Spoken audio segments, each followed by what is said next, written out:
Tom Cotter. I'm a stand-up comic. I was always getting beaten up by the two oldest, Mom and Dad. I am a big fan of yours.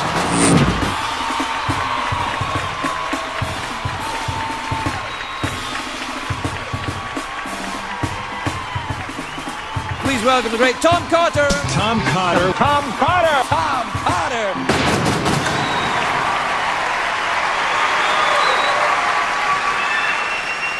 Tonight I give you Comedy on Demand, where I relinquish control of my material. Howie, will you please pick a topic? Are you serious? I am serious. Oh my gosh. College. I never went. Tell me about it. College for me was the best 28 semesters of my entire life. I don't want to brag. I went to Columbia. I worked for a drug cartel. Then I went to community college. And I was a political science major. I had a minor. Her name was Debbie, and I got in some trouble for that. Junior year, I studied abroad. Her name was Lucy. She had arthritis. And I used to fall asleep in class, and my professors hated that because I sleep naked. But I loved college. I really did. College kids now are different. I call them kidiots. They pierce everything, right? Nose piercing, which is a great look until you sneeze and put someone's eye out. Some of the girls get the tongue piercing, right? With the metal spike through the tongue, which is why I had parts of my body magnetized.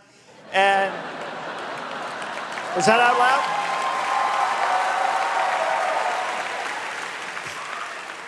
loud? Nipples. Young people pierce their nipples. I wear a clip-on. I could never. And they get tattoos, right? Everybody has to have tattoos, and the girls all get them in the lower back, upper buttocks, and it's always something beautiful like a bird or a butterfly emerging from the cocoon of the butt crack, right? We've all seen that, which makes a lot of sense because we've all had butterflies fly out of our butts, haven't we, Howie? Swarms of them. And it's a beautiful butterfly. Do you know why? Because she's 19 years old. But 30 years from now, that's going to look like a moth that slammed into a windshield, isn't it?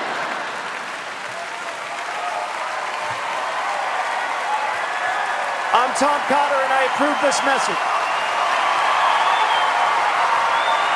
Tom Cotter. Fine job, sir. Mr. Mandel.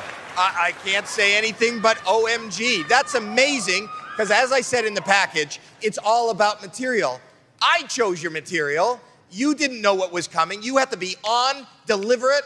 It was like you've been rehearsing that bit for years. That was amazing. Sharon. Yeah, Tom, you know what? Not only are you a really good guy, you are an amazing comic. Howard. You know, I've got to make sure this was for real, 100%. Can I see that board again? All right, I'm going to pick something out. I just want to hear one joke from one of them, politically incorrect. Hot summer in New York. I feel bad for the homeless people. That's what we call them now, homeless. When I was a kid, we didn't call these people homeless. What do we call them? Bums, hobos, tramps. But that wasn't sensitive enough. So now they're the homeless. Next year, outdoorsmen. I think we should try that. Or field collection agents. See, this is why you're amazing. You're gifted and funny. You know how to take a crowd in 90 seconds and win them over. You're phenomenal. Phenomenal. I like real dogs. I have a lab. It's a meth lab, but I guard it with pit bulls. And I also have a Dalmatian. I named him G-Spot because I can never find him. Why is it every time I'm about to take the stage, some idiot will come up to me and say, hey, break a leg. Screw you. I hope you rupture your spleen, you idiot. They don't mean anything by it. We just don't know what the hell we're saying in our language. I don't want to beat a dead horse. I don't want you to either. There's more than one way to skin a cat. How many ways do you need, you psycho? She's a party pooper. Ugh. Keep her away from the dip. Some of these things sound disturbingly wrong, don't they? He's on the lam. He needs a girlfriend immediately.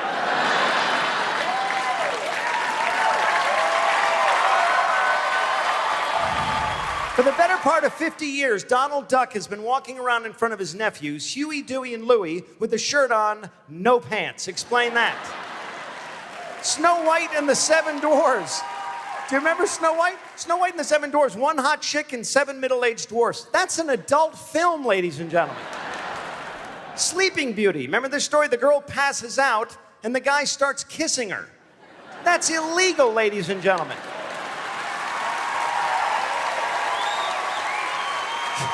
Georgie Porgy, Pudding and Pie, kissed the girls and made them cry. Sexual harassment. Sexual assault. Rub-a-dub-dub, 3 men in a tub. I've been traveling a lot all over the world. I was on a plane last week, and I got cut off. You ever get cut off of booze on an airplane? The stewardess or flight attendant or sky witch, whatever they are this month, that wing Nazi, she comes over to me, and she says, "Sir, you've had too much to drink. You're disrupting the other passengers." And all right, maybe I shouldn't have crammed the screaming infant into the overhead compartment. That was wrong. Mea culpa. But I'm like, lady, I have a designated driver. His name is Captain. Does that ring a bell at all? They treat us like we're imbeciles when we fly now, don't they? They tell you that Dixie cup that hangs down from the ceiling with the tube, that's your oxygen mask. Go to hell. That's to muffle my screams when we're going down in flames.